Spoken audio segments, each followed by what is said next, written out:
Welcome to TV డబ్ల్యూట్ తెలుగు. ముందుగా headlines చూద్దాం. కూటమి శాసనసభాపక్ష నేతగా చంద్రబాబు ఏకగ్రీవ ఎన్నిక. సీఎం అభ్యర్థిగా చంద్రబాబు ప్రతిపాదించిన పవన్ కళ్యాణ్ ఏకగ్రీవ తీర్మానాన్ని గవర్నర్ కు పంపనున్న కూటమి నేతలు. బుధవారం ఉదయం 11:27 సీఎంగా చంద్రబాబు ప్రమాణ స్వీకారం. రాష్ట్ర చరిత్రలో ఎప్పుడు ఇవ్వని తీర్పును ప్రజలు ఇచ్చారన్న చంద్రబాబు. ప్రజలు ఇచ్చిన తీర్పు నిలబెట్టుకోవాల్సిన బాధ్యత మనపై ఉందన్న టీడీపీ అధినేత. రాష్ట్రాన్ని కాపాడుకోవడానికి ప్రజలు చొరవ చూపించారని ప్రశంస. పవన్ కళ్యాణ్ సమయస్ఫూర్తిని ఎప్పటికీ మర్చిపోలేనన్న చంద్రబాబు.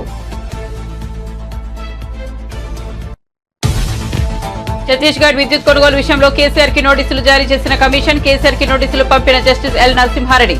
ఈ నెల 30వ తేదీ వరకు వివరణ ఇవ్వాలని ఆదేశాలు జారీ. జూలై 30 వరకు సమయం కోరిన బీఆర్ఎస్ అధినేత.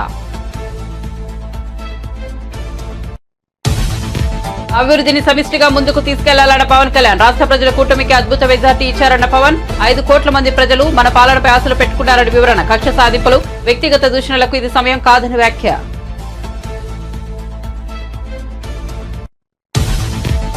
అధికారంలోకి వస్తామని తెలుసు, కానీ ఇంత ఘన విజయం సాధిస్తామని అనుకోలేదన్న పురంధేశ్వరి. 5 ఏళ్లలో రాష్ట్ర ప్రజలు నిజమైన సంక్షేమానికి దూరమయ్యారన్నారు పురంధేశ్వరి. గత 5 ఏళ్లలో కక్షపూరిత పాలనను ఎదుర్కొన్నామని వ్యాఖ్య. కూటమికి అనూహ్య విజయం కట్టబెట్టారన్న బీజేపీ రాష్ట్ర చీఫ్. జనసేన శాసనసభాపక్ష నేతగా పవన్ కళ్యాణ్ ప్రతిపాదించిన తెనాలి ఎమ్మెల్యే నాదెండ్ల మనోహర్ ఏకగ్రీవంగా ఆమోదించిన ఎమ్మెల్యేలు. మంగళగిరిలోని పార్టీ కేంద్ర కార్యాలయంలో జరిగిన జనసేన శాసనసభాపక్ష సమావేశం.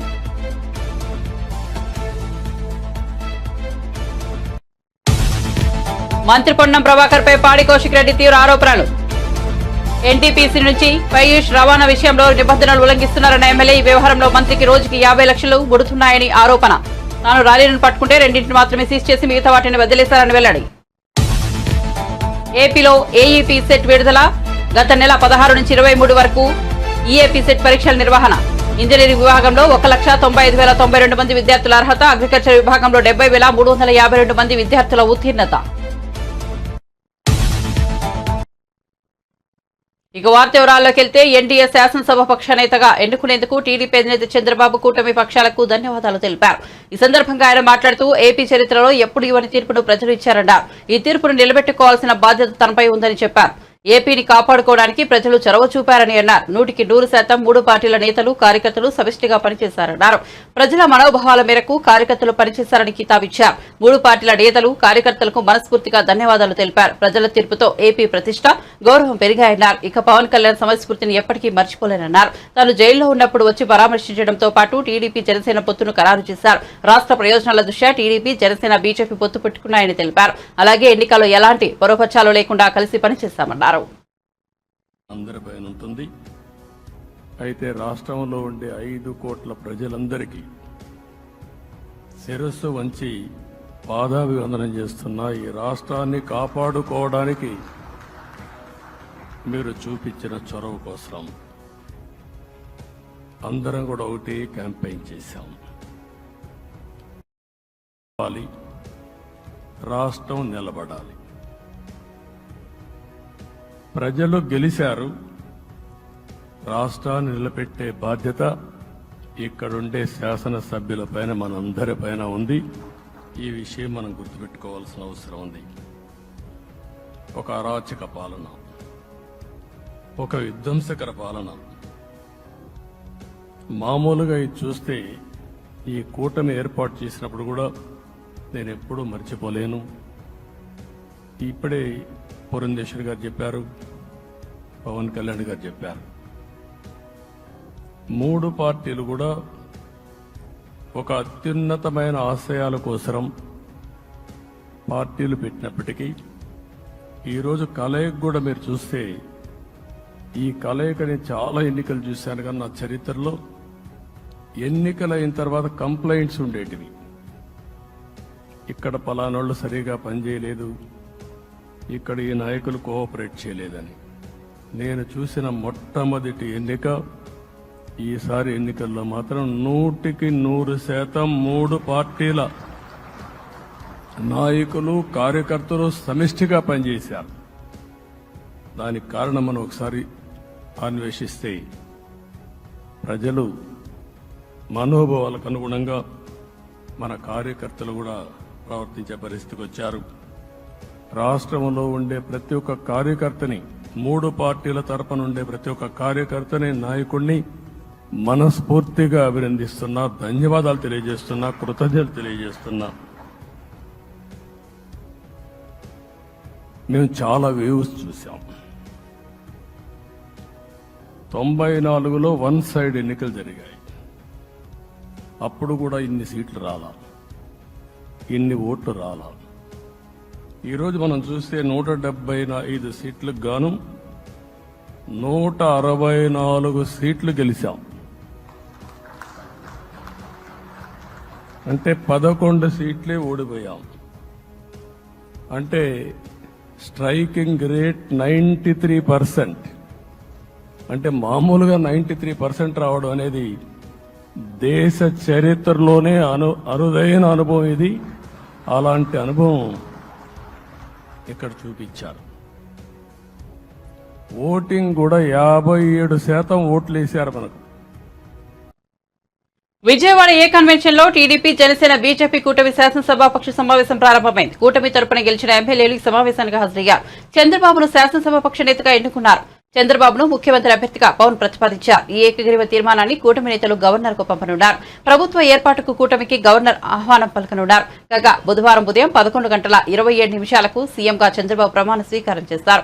ఇక తనను ఎన్డీఏ శాసనసభాపక్ష నేతగా ఎన్నుకునేందుకు టీడీపీ అధినేత ధన్యవాదాలు తెలిపారు. మళ్ళీ వచ్చి రాజకీయం చేసిన వ్యక్తి. ఈ రోజున సైబరాబాద్ ఉంది అంటే చంద్రబాబు నాయుడు గారి పలుగు. ఆంధ్రప్రదేశ్కి కూటమి తరపు నుంచి ముఖ్యమంత్రి అభ్యర్థిగా శ్రీ నారా చంద్రబాబు నాయుడు గారి పేరుని జనసేన పార్టీ పక్షాన నుంచి మేము బలపరుస్తున్నాం.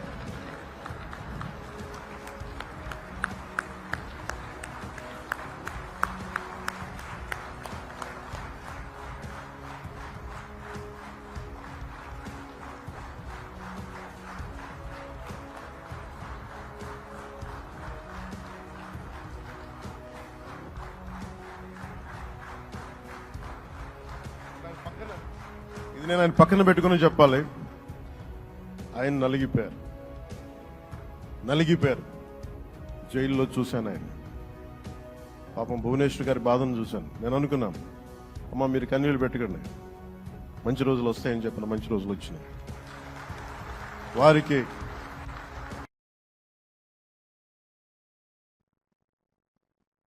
యాదాద్రి, భద్రాద్రి థర్మల్ విద్యుత్ కేంద్రాల నిర్మాణంతో పాటు ఛత్తీస్గఢ్ విద్యుత్ కొనుగోలు ఒప్పందాలపై నిర్ణయాల్లో భాగస్వాములైన ప్రస్తుత మాజీ అధికారులను జస్టిస్ ఎల్ నరసింహారెడ్డి కమిషన్ గత కొద్ది రోజులుగా విచారిస్తోంది. దీనిలో భాగంగా ఛత్తీస్గఢ్ విద్యుత్ కొనుగోలు ఒప్పందంలో తాజాగా మాజీ సీఎం కేసీఆర్ కి నోటీసులు జారీ అయ్యాయి. కేసీఆర్ కి జస్టిస్ ఎల్ నరసింహారెడ్డి నోటీసులు పంపారు. విద్యుత్ కొనుగోలు ఒప్పందంలో కేసీఆర్ పాత్రపై కమిషన్ వివరణ కోరితే ఈ నెల 30వ తేదీలోపు వివరణ ఇవ్వాలని ఆదేశాలు జారీ చేసింది. కాగా కేసీఆర్ జూలై 30 వరకు సమయం కోరడం జరిగింది. ఇక ఇప్పటికే అసెంబ్లీ, లోక్సభ ఎన్నికల్లో పరాజయంతో సతమతమవుతున్న బీఆర్ఎస్ అధినేతకు ఇప్పుడు ఈ నోటీసులు జారీ కావడంతో గట్టి షాక్ అని చెప్పాలి.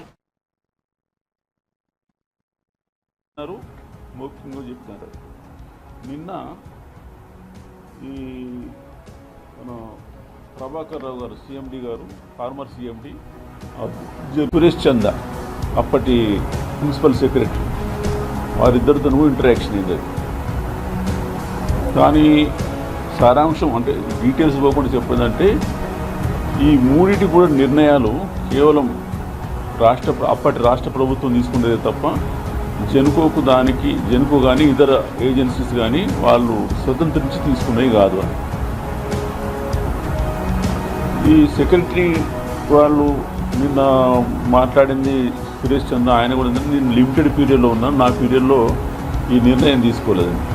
ఈరోజు ఎస్కే జోషి గారు, తర్వాత అరవింద్ కుమార్ వాళ్ళను కూడా ఇంటరాక్షన్ చేయడం జరిగింది. వాళ్ళు చెప్పడం కూడా, ఎస్కే జోషి గారు ముందు ఒక జియో ఇచ్చినారు. అది ఆ జియో ఏంటంటే పవర్ షార్టేజ్ ఉంది అప్పుడు తెలంగాణలో 2014లో. అందుకని ఈ ఒక 2000 మెగావాట్ల పవర్ సప్లై కొనుగోలు కోసం దక్షిణాది రాష్ట్రాల ఏజెన్సీలతోని నెగోషియేట్ చేయొచ్చని.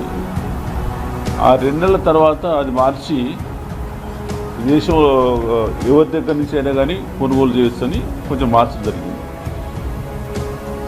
ఇవన్నిట్లో ఉండగానే ఛత్తీస్గఢ్తో ఎంఓయూ జరిగింది. ఆ ఎంఓయూ తర్వాత power purchase agreement. Power purchase అగ్రిమెంట్లో ఈ గవర్నమెంట్ అధికారులు కాకుండా ఈ సిపిడిసిఎల్ పవర్ డిస్ట్రిబ్యూషన్ కంపెనీ వాళ్ళతో చేసినారు. అది అయితే అరవింద్ కుమార్ గారు ఒక లెటర్ నవంబర్ ఎండింగ్ ఆఫ్ 2016లో ఒక డీటెయిల్ లెటర్ రాసినారు. ఎవరికి? మన రెగ్యులేటరీ కమిషన్. ఇప్పుడు మనం పవర్ పర్చేజ్ అగ్రిమెంట్ ఛత్తీస్గఢ్తో చేసిన తర్వాత చాలా ఆర్థిక భారం బయటట్టుంది. అది అదే మనం ఓపెన్ మార్కెట్లో బిడ్డింగ్ ప్రాసెస్లో పోతే మనకు చాలా డబ్బు ఆదా చేసుకునే అవకాశం ఉన్నదని ఆ లెటర్ రాసినారు. అది దాని తర్వాత ఏం జరిగింది అని అంటే ఆ తర్వాత నేను సెక్రటరీ జనసేన శాసనసభ పక్ష నేతగా ఆ పార్టీ అధినేత పిఠాపురం ఎమ్మెల్యే పవన్ కళ్యాణ్ ఏకగ్రీవంగా ఎన్నికయ్యారు. ఈ మేరకు జనసేన మంగళవారం ఎక్స్ ఖాతాలో పోస్ట్ చేసింది. మంగళగిరిలోని జనసేన కేంద్ర కార్యాలయంలో తమ పార్టీ శాసనసభాపక్ష సమావేశం జరిగినట్లు తెలిపింది. ఈ భేటీకి పార్టీ ఎమ్మెల్యేలంతా హాజరయ్యారు. ఈ భేటీలో పార్టీ శాసనసభాపక్ష నేతగా పవన్ కళ్యాణ్ పేరును తెనాలి ఎమ్మెల్యే నాదెండ్ల మనోహర్ ప్రతిపాదించారు. ఈ ప్రతిపాదనకు ఎమ్మెల్యేలంతా ఏకగ్రీవంగా ఆమోదం తెలిపారు. మరోవైపు బీజేపీ రాష్ట్ర కార్యాలయంలో ఆ పార్టీ ఎమ్మెల్యేలంతా సమావేశమయ్యారు. పార్టీ శాసనసభాపక్ష నేత ఎంపికపై బీజేపీ రాష్ట్ర అధ్యక్షులు పురంధేశ్వరి వారితో చర్చించారు. అధిష్టానం ప్రకటనకు ఎమ్మెల్యేలంతా కట్టుబడి ఉండాలని ఈ సమావేశంలో నిర్ణయించారు. రాష్ట్ర ప్రజలంతా టీడీపీ, జనసేన, బీజేపీ కూటమిపై విశ్వాసంతో మంచి విజయం అందించారని పురంధేశ్వరి అన్నారు. ముఖ్యమంత్రిగా చంద్రబాబు నాయుడు ప్రమాణ స్వీకార కార్యక్రమానికి ప్రధాని మోదీ, కేంద్ర హోంమంత్రి అమిత్ షా వస్తున్నట్లు చెప్పారు. రాష్ట్ర బీజేపీ తరఫున ఈ కార్యక్రమంలో పాల్గొంటామని పేర్కొన్నారు.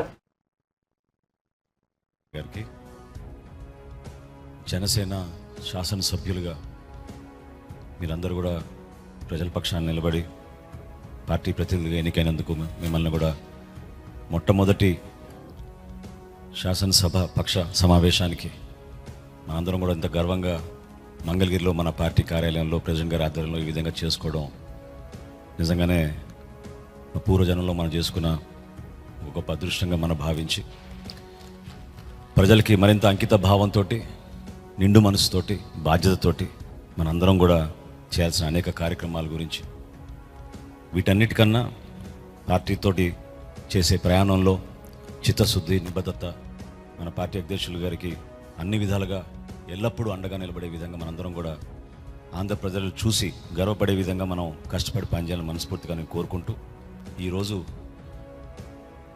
శాసనసభ పక్ష నేతగా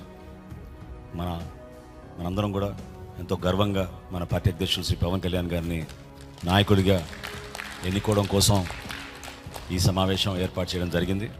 సో ఆ తీర్మానం ముందుగా నేను చదువుతాను. దాని తర్వాత మనందరం కూడా ప్రెసిడెంట్ గారిని అభినందించి అప్పుడు కొనసాగిద్దాం. తీర్మానం: ఆంధ్రప్రదేశ్ శాసనసభకు జనసేన తరఫున ఎన్నికైన మేము జూన్ 11, 2024 సమావేశమై శ్రీ కొనిదెల పవన్ కళ్యాణ్ గారిని గర్వంగా జనసేన పార్టీ శాసనసభ పక్ష నాయకునిగా ఏకగ్రీవంగా ఎన్నుకుంటున్నాం. మీరందరూ కూడా I think you should give a rousing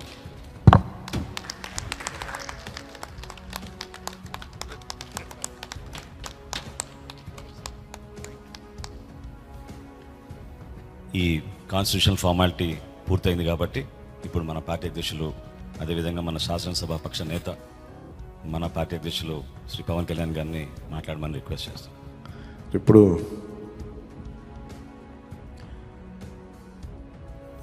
party నేతగా మాట్లాడటం అలవాటు, ప్రెసిడెంట్గా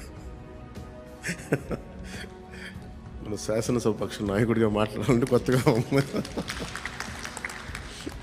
ఇప్పుడు గొడవలు పెట్టుకోవడం, మాట్లాడటం, సమస్యలు తీసుకురావడం.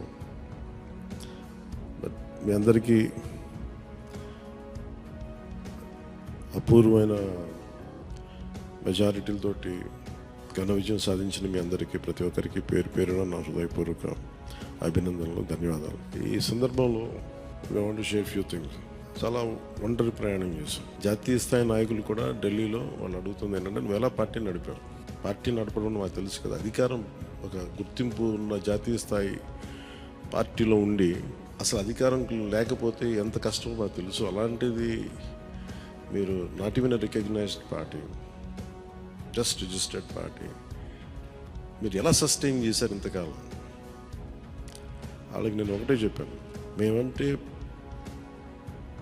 ప్రేమించే జన సైనికులు, వీర మహిళలు, జనసేన మద్దతుదారులు, వారి వల్ల మేము బలంగా నిలబడగలిగాం. చంద్రబాబును ఎన్డీఏ తరఫున సీఎం అభ్యర్థిగా జనసేన అధినేత పవన్ కళ్యాణ్ ప్రతిపాదించారు. అనంతరం పవన్ చంద్రబాబును ఆత్మీయ ఆలింగనం చేసుకున్నారు. రాష్ట్రంలో కూటమి విజయం యావత్ దేశానికి స్ఫూర్తినిచ్చిందని పవన్ కళ్యాణ్ అన్నారు. ఇది కక్ష సాధింపులు, వ్యక్తిగత దూషణలకు సమయం కాదని చెప్పారు. ప్రజల నమ్మకాన్ని నిలబెట్టుకుని రాష్ట్రాన్ని అభివృద్ధి పథంలో సమిష్టిగా ముందుకు తీసుకెళ్లాల్సిన అవసరం ఉందన్నారు. గతి తప్పిన రాష్ట్రానికి చంద్రబాబు నాయకత్వం, అనుభవం చాలా అవసరమని స్పష్టం చేశారు. ప్రతి ఒక్కరి విజయాన్ని వారి వారి రాష్ట్రాల్లో ఎలా దీన్ని ముందుకు తీసుకెళ్ళాలి, ఒక్క ఓటు చీలకుండా అలయన్స్ అంటే ఎలా ఉండాలి అనేది మన ఆంధ్ర ప్రాంత ప్రజలు, మన ఆంధ్ర రాష్ట్ర ప్రజలు మనందరం కలిసి కట్టుగా చూపించాం. 2021 మార్చి 14 ఇప్పటం సభలో నేను ఒకటే తెలియజేసుకున్నాను, ఆ ప్రభుత్వ వ్యతిరేక ఓటుని చీలనివ్వను. ఆ మాట మీద ఉన్నాం, ఆ మాట మీద నిలబడ్డాం, ఒడిదుడుకులు ఎదుర్కొన్నాం, తగ్గాం, కానీ నిలబడ్డాం, ప్రజల నమ్మకాన్ని పెంచాం. అద్భుతమైన మెజారిటీతో ఈ రోజున మనం ప్రభుత్వాన్ని స్థాపిస్తున్నాం. చాలా మాటలు ఇచ్చాం. పొద్దున కూడా జనసేన లెజిస్లేటివ్ పార్టీ మీటింగ్లో నాయకుడిగా ఎన్నుకున్న సందర్భంలో మాట్లాడుతూ మనం చాలా మాటలు ఇచ్చాం.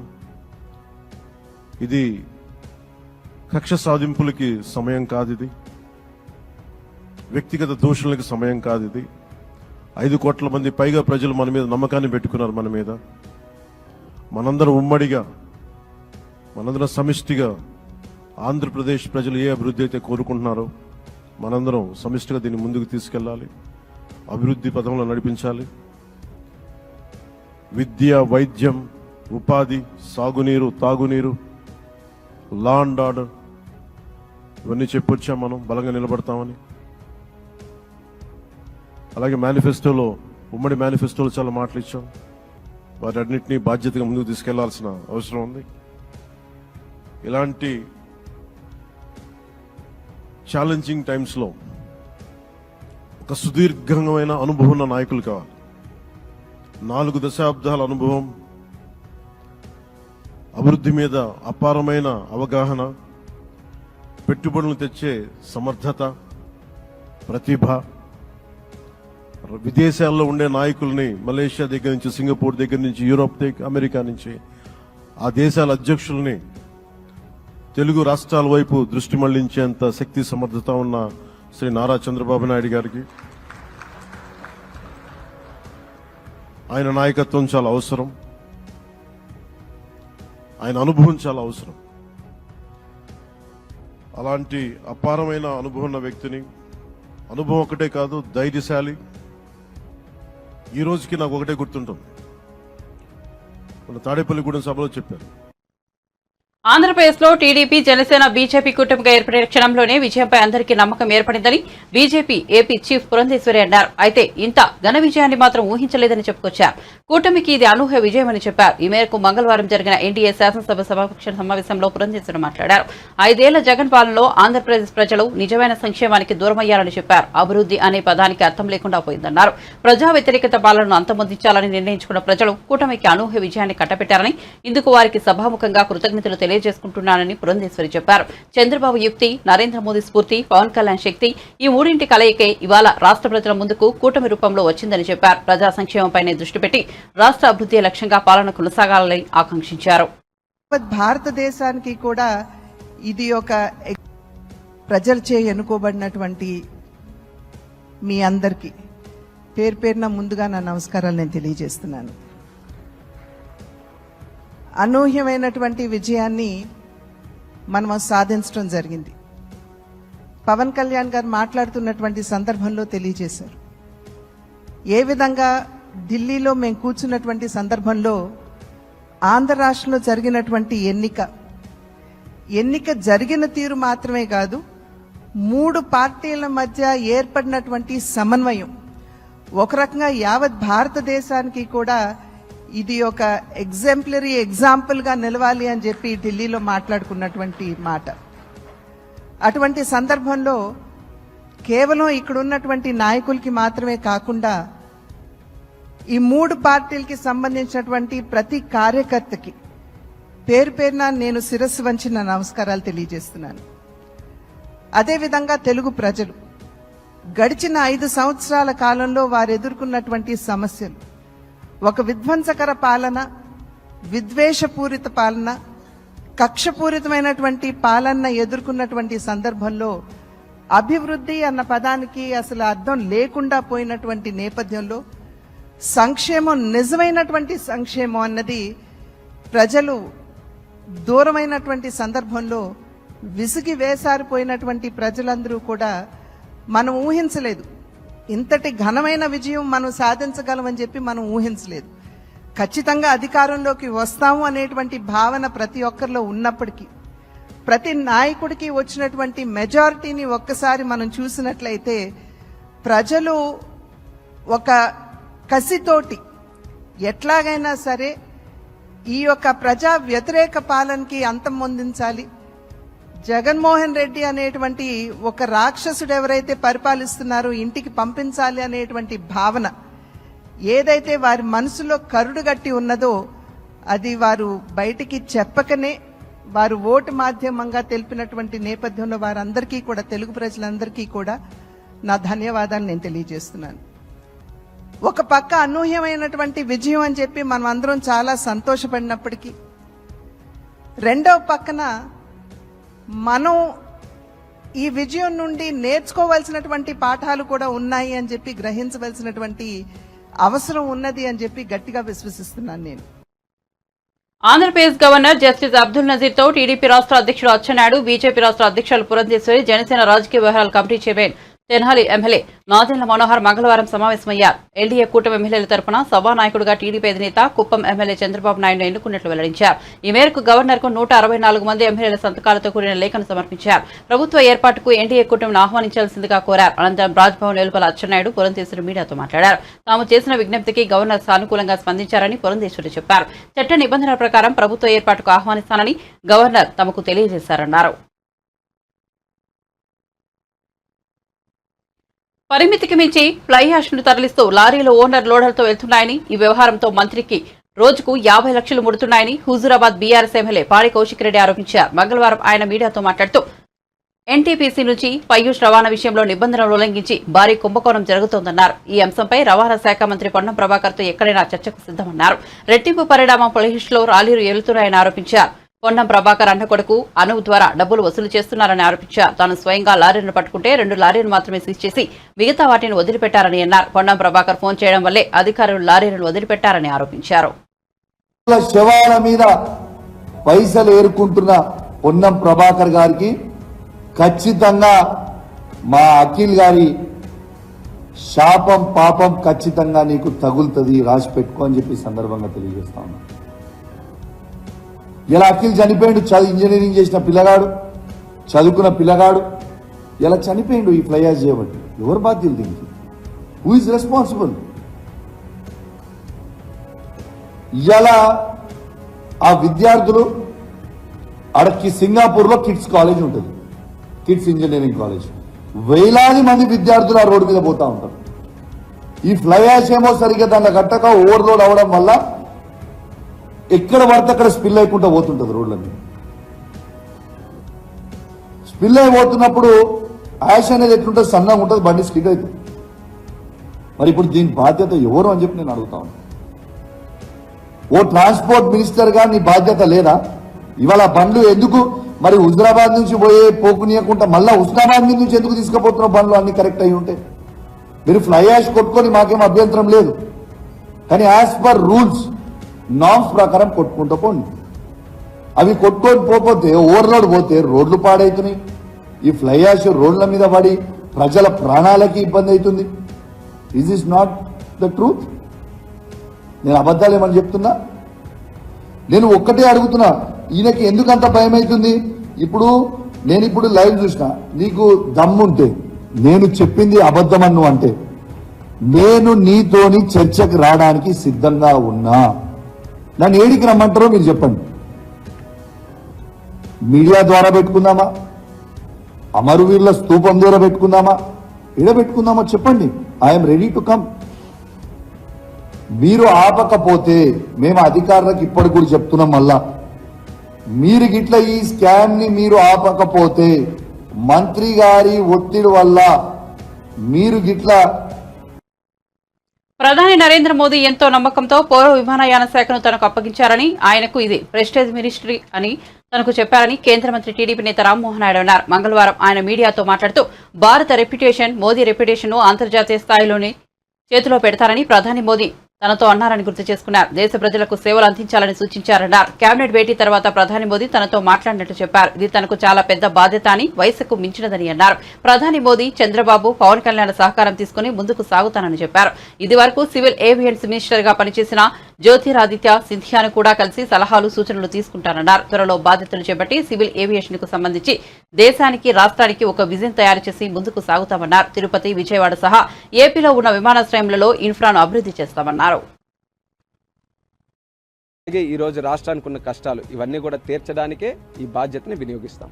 సివిల్ ఏవియేషన్ మినిస్టర్గా నిన్న ప్రకటించిన తర్వాత ఆంధ్రప్రదేశ్ రాష్ట్ర ప్రజలకి, మా శ్రీకాకుళం జిల్లా ప్రజలకి అందరికీ కూడా మరొకసారి నా ధన్యవాదాలు తెలియజేసుకుంటున్నాను. ఎందుకనంటే ఈరోజు ఎంపీగా గెలిపించి ఈ యొక్క స్థానంలో కూర్చొని పెట్టినటువంటిది మా శ్రీకాకుళం జిల్లా ప్రజలు కాబట్టి మొట్టమొదటిగా వాళ్ళకి ధన్యవాదాలు. అలాగే ఎంతో పెద్ద బాధ్యత సివిల్ ఏవియేషన్ మినిస్ట్రీ అనంటే దేశంలోనే ఒక అతిపెద్ద మినిస్ట్రీలో ఒకటి, చాలా స్కోప్, చాలా పొటెన్షియల్ ఉన్నటువంటి మినిస్ట్రీ. అలాంటి మినిస్ట్రీ అత్యంత చిన్న వయసులో ఉన్నటువంటి కేబినెట్ మంత్రిగా నా మీద మోదీ గారు పెట్టినందుకు ఆయనకు కూడా నా ధన్యవాదాలు తెలియజేసుకుంటున్నాను. మరి అలాగే మా నాయకులు చంద్రబాబు నాయుడు గారు, లోకేష్ అన్న గారు, పవన్ కళ్యాణ్ గారు, మరి మా అమ్మగారు, మరి మా సతీమణి, మా బాబాయ్ అచ్చెన్నాయుడు గారు, ఇలా చెప్పడానికి చాలామంది ఉన్నారు. ఎందుకనంటే ఈ స్థానం చిన్న స్థానం కాదు. భారతదేశంలో ఒక కేంద్ర మంత్రిగా ఈరోజు మనం ఉన్నామనంటే ఆ స్థానం కల్పించడానికి కొన్ని లక్షల మంది, వేలాది మంది ఈరోజు దానికి సహాయ సహకారాలు అందించారు. వాళ్ళందరికీ కూడా నా ధన్యవాదాలు తెలియజేసుకుంటూ, అలాగే ముఖ్యంగా నేను తలుచుకోవాల్సినటువంటిది మా తండ్రి ఎర్రనాయుడు గారు. ఆయనకి కూడా ఎప్పుడు కూడా నిరంతరం ఆయన ఆశీస్సులు నాకు అందిస్తూనే ఉన్నారు. ఆయన ఒక మంచి ఫౌండేషన్ వేసి నాకు రాజకీయంగా ముందుకు నడవడానికి ఒక బలమైనటువంటి మార్గాన్ని నా ముందు ఉంచారు. కాబట్టి మరి ఎర్రనాయుడు గారు పైనుండి నాకు ఎప్పుడు కూడా ఆశీర్వదిస్తున్నందుకు మా నాన్నగారికి కూడా మరొకసారి నేను స్మరించుకుంటున్నాను. ఆయన ఆత్మకి శాంతి కలగాలని కోరుకుంటున్నాను. మరి ఇచ్చినటువంటి ఈ సివిల్ ఏవియేషన్ పదవి ఏదైతే ఉందో రాష్ట్రానికి 100% న్యాయం చేయడంలో ఎక్కడ ఏ కోణాన్ని కూడా విడిచిపెట్టకుండా కష్టపడడానికి నేను సిద్ధంగా ఉన్నాను. సివిల్ ఏవియేషన్ మినిస్ట్రీ ద్వారా ఆంధ్రప్రదేశ్ డెవలప్మెంట్కి అద్భుతంగా మనం చేయొచ్చు. ఎయిర్పోర్ట్స్ డెవలప్మెంట్లో కానీ, జాబ్ క్రియేషన్లో కానీ, ఇన్ఫ్రాస్ట్రక్చర్ క్రియేషన్లో కానీ, ఇలా చాలా ఆస్పెక్ట్స్లో సివిల్ ఏవియేషన్ మన రాష్ట్రానికి సంబంధించి చాలా అద్భుతమైనటువంటి అవకాశాలు ఉన్నాయి.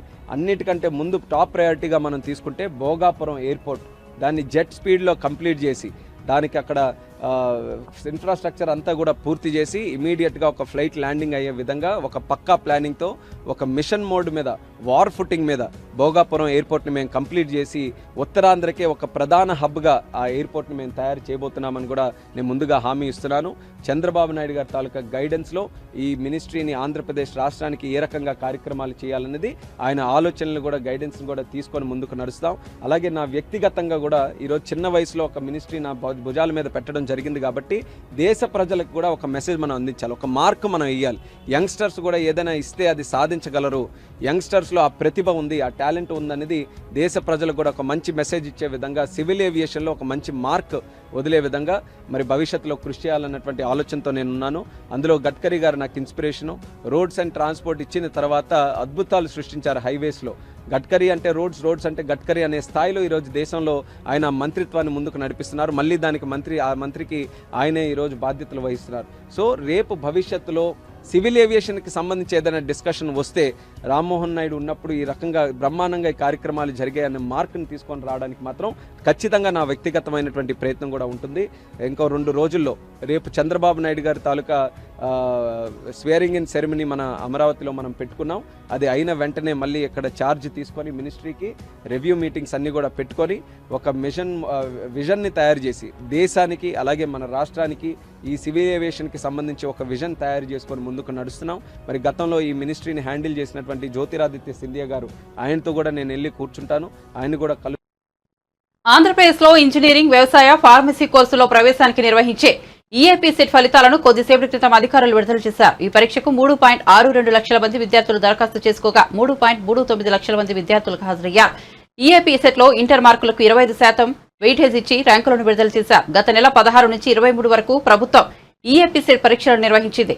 ఇటీవల సంబంధిత అధికారులు ప్రాథమిక కీని విడుదల చేయగా ఇప్పుడు ఫైనల్ రిజల్ట్ ను ప్రకటించారు. ఇంజనీరింగ్ విభాగంలో 1,95,092 మంది, అగ్రికల్చర్ విభాగంలో 70,352 మంది విద్యార్థులు అర్హత సాధించారని పరీక్షల విభాగం అధికారులు తెలిపారు.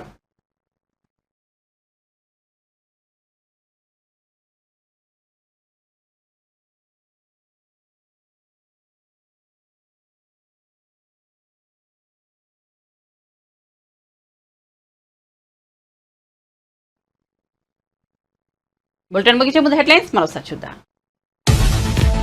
కూటమి శాసనసభాపక్ష నేతగా చంద్రబాబు ఏకగ్రీవ ఎన్నిక. సీఎం అభ్యర్థిగా చంద్రబాబు ప్రతిపాదించిన పవన్ కళ్యాణ్ ఏకగ్రీవ తీర్మానాన్ని గవర్నర్ కు పంపిన కూటమి నేతలు. బుధవారం ఉదయం 11:27 సీఎంగా చంద్రబాబు ప్రమాణ స్వీకారం.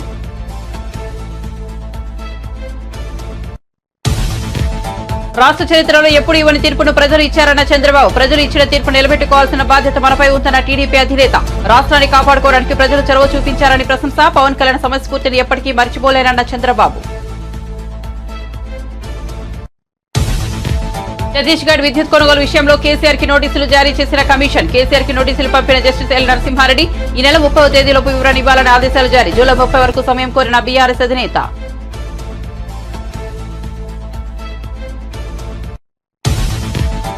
అభివృద్ధిని సమిష్టిగా ముందుకు తీసుకెళ్లాలన్న పవన్ కళ్యాణ్. రాష్ట్ర ప్రజలు కూటమికి అద్భుత మెజారిటీ ఇచ్చారన్న పవన్. 5 కోట్ల మంది ప్రజలు మన పాలనపై ఆశలు పెట్టుకున్నారని వివరణ. కక్ష సాధింపులు, వ్యక్తిగత దూషణలకు ఇది సమయం కాదని వ్యాఖ్య.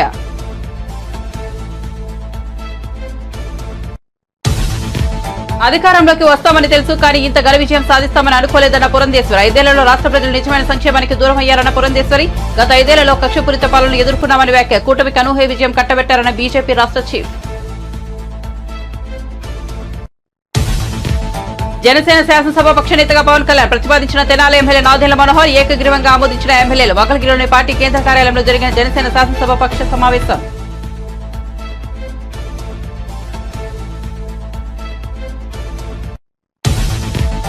మంత్రి పొన్నం ప్రభాకర్ రెడ్డిపై పాడి కౌశిక్ రెడ్డి తీవ్ర ఆరోపణలు. ఎన్టీపీసీ నుంచి పయూష్ రవాణా విషయంలో నిబంధనలు ఉల్లంఘిస్తున్నారన్న ఎమ్మెల్యే. ఈ వ్యవహారంలో మంత్రికి రోజుకి 50 లక్షలు పుడుతున్నాయనే ఆరోపణ. తాను లారీలను పట్టుకుంటే 2 మాత్రమే సీజ్ చేసి మిగతా వాటిని వదిలేస్తారని వెల్లడి. ఏపీలో ఏఈపీ సెట్ విడుదల. గత నెల 16 నుంచి 23 వరకు ఈఏపీ సెట్ పరీక్షల నిర్వహణ. ఇంజనీరింగ్ విభాగంలో 1,95,092 మంది విద్యార్థుల అర్హత. అగ్రికల్చర్ విభాగంలో 70,352 మంది విద్యార్థుల ఉత్తీర్ణత. అప్డేట్స్ కోసం చూస్తూనే ఉండండి TVW తెలుగు.